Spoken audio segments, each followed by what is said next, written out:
नमस्कार दोस्तों, एक बार फिर से बहुत बहुत स्वागत है आप सभी का मेरे YouTube channel AYT India academy पर।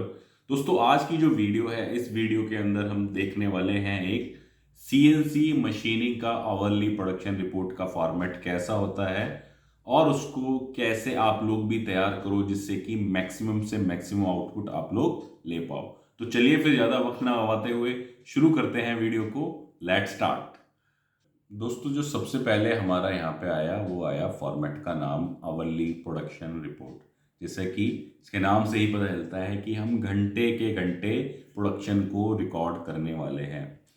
बना किसके लिए है ये? बनाया है हमने CNC मशीनों के लिए। ठीक है, जो CNC चाहे वो टर्निंग सेंटर हो, मिलिंग सेंटर हो, टर्मिल हो, HMC हो, उन सब में आप ये कॉमन फॉर्मेट यूज कर सकते हो आवरली प्रोडक्शन रिपोर्ट का। दोस्तों, सबसे पहले जो यहाँ पे लिखा हुआ है वह लिखा हुआ है मशीन रन टाइम स्टार्ट। कि जो मशीन का रन टाइम है, जब हमने मशीन स्टार्ट करी तो वह क्या था। बेसिकली क्या होता है, जो CNC मशीन होती है या PLC ऑपरेटेड मशीन होती है, उनमें रन टाइम जो होता है स्पिंडल का, किसका? स्पिंडल का जो रन टाइम होता है वो अपने आप आता है कि भाई एक्चुअल में स्पिंडल कितने देर घूमा है। तो जब हमने मशीन शुरू करी तो उसमें टाइम आ रहा था 5 घंटे 18 मिनट। ठीक है, और जब हमने मशीन को बंद किया यानी कि शिफ्ट को एंड किया, उस टाइम समय आ रहा था 12 घंटे 45 मिनट। ठीक है, तो ये दो चीज़ें आपको क्लियर हो गई। ये क्यों रिकॉर्ड कर रहे हैं? अब आप देखो, इसमें यहाँ 5 घंटे 18 मिनट, यहाँ 12 घंटे 45 मिनट, लगभग 7.5 घंटे। ये 12 घंटे की शिफ्ट है, उसमें एक्चुअल में 7.5 घंटे स्पिंडल चला। यानी कि 4.5 घंटे जो है स्पिंडल नहीं चला। तो यहीं से आपको पता चल गया कि भाई क्या आउटपुट मिल रही है मशीन की, इसलिए यह डालना ज़रूरी है। देन आता है टोटल पार्ट काउंट स्टार्ट। जब हमने मशीन स्टार्ट करी तो उस समय पार्ट काउंट क्या था, स्क्रीन के अंदर लिखा हुआ आता है। ऐसे ही जब हमने मशीन बंद करी तो उस समय पार्ट काउंट क्या था। उसके बाद है मशीन का नाम नंबर CNC 11, ऑपरेटर का नाम Adarsh Kumar, machine start time कितने बजे मशीन शुरू हुई, 8 बजे। ठीक है, और एंड टाइम भी लिख सकते हैं यहाँ पर, मशीन का एंड टाइम मान लीजिए वो भी 8 बजे। उसके बाद आ गया डेट और यहाँ पर आ गई हमारी शिफ्ट। शिफ्ट जो है वह A शिफ्ट है या B शिफ्ट है, वो हम यहाँ पर लिख देंगे। ठीक है, अब इसमें से कौन कौन सी चीज़ें हैं जो शिफ्ट स्टार्ट में भरनी है हमें। सबसे पहले हमें जो मशीन का रन टाइम स्टार्ट है वह स्टार्ट में भरना है। टोटल पार्ट काउंट यह है स्टार्ट वाला, यह स्टार्टिंग में भरना है। मशीन का नाम नंबर स्टार्टिंग में भरना, ऑपरेटर का नाम, मशीन स्टार्ट टाइम और डेट और शिफ्ट, ये हमने जब मशीन स्टार्ट करेंगे उस टाइम पर सारी एंट्रियां करनी है। ठीक है, अब इसके बाद समझते हैं जो ये सारे हेडर्स हैं। इसमें हमारा सबसे पहला हेडर है सीरियल नंबर का। सीरियल नंबर, ठीक है, वो कुछ नहीं, वही अपना 1 2 3 4 5 6 7 8।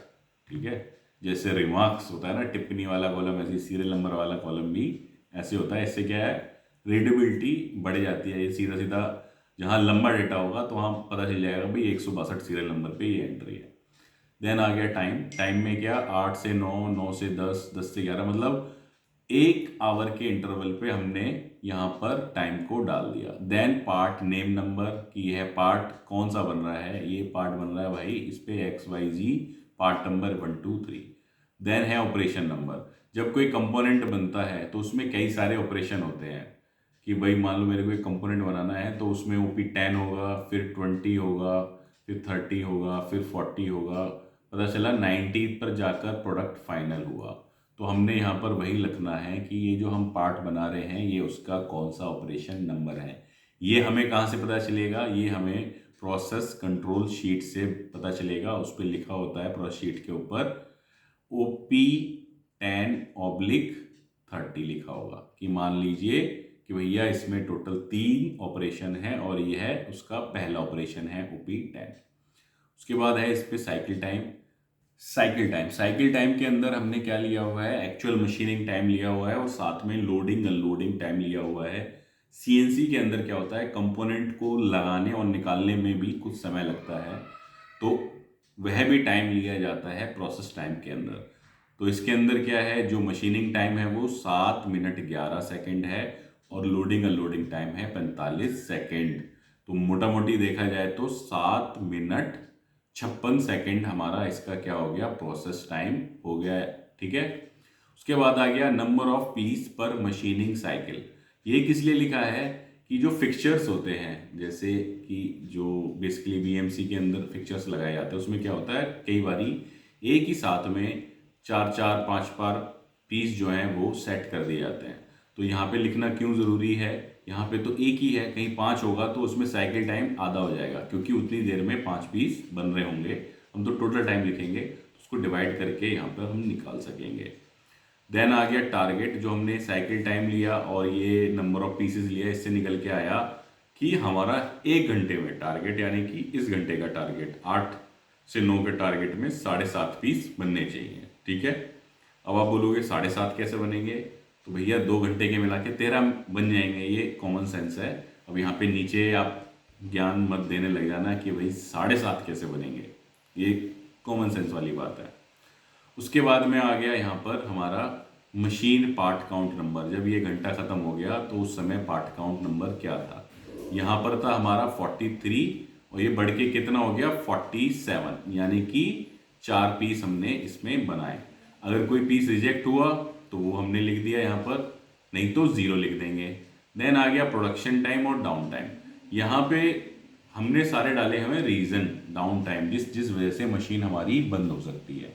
जैसे पहला रीज़न है new job setting, chip cleaning के लिए मशीन खड़ी थी, नो प्लानिंग, अंडर डेवलपमेंट थी, no material, no operator, power cut, machine breakdown, machine cleaning, tool available नहीं था, जिग फिक्सचर में कोई प्रॉब्लम थी, हवा नहीं थी, इंसर्ट टूल चेंज हो रहा था, या क्वालिटी की प्रॉब्लम थी, या क्वालिटी सेटअप के लिए मशीन वेट कर रही थी। तो हमने सारे रीज़न यहाँ पर लिख डाले।